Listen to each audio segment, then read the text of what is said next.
Assalamualaikum warahmatullahi wabarakatuh. Sugeng Enjing lan Sugeng Rahayu. Tapi pisan semoga kita sami aturaken puja lan puji syukur dumateng Gusti Allah Subhanahu wa taala.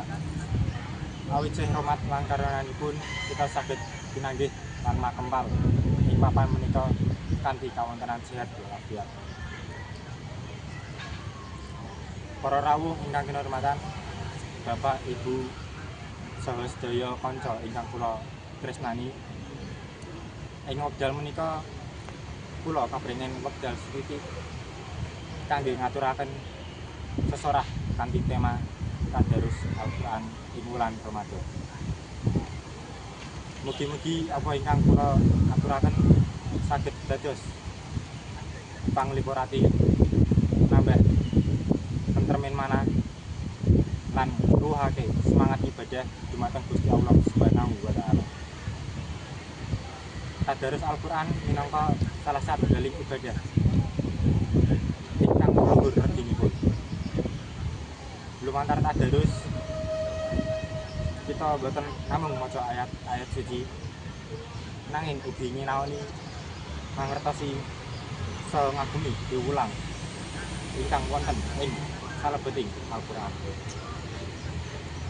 Tadarus saged dados pepadang ati, ngilangaken rasa angel lan nentremke pikiran ing satengahing padingan ingkang kebak tantangan. Nalika kita sami tadarus wonten ayat suci ingkang kaaturaken kanthi alan lan ikhlas, saged dados panglipur tumrap jiwa. Manah ingkang sak derengipun resah dados tentrem lan pikir ingkang kebak budhah dados tentrem lan pikir ingkang gundah dados lengkung ayem.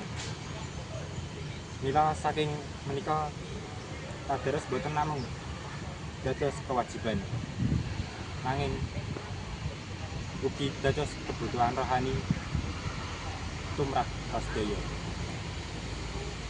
Mugi kita tansah nglestanturaken tadarus boten namung ing wulan Ramadan kemawon, nanging ugi ing dinten sanes,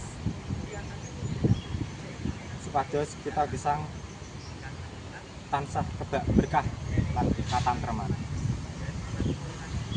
Makanten ingkang kula saged aturaken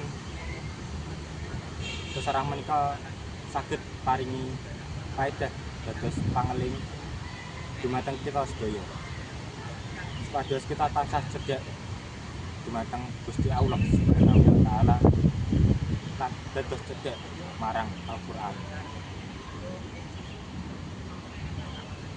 Kula nyuwun agunging pangapunten bilih wonten tembung utawi ukara ingkang kurang meranani.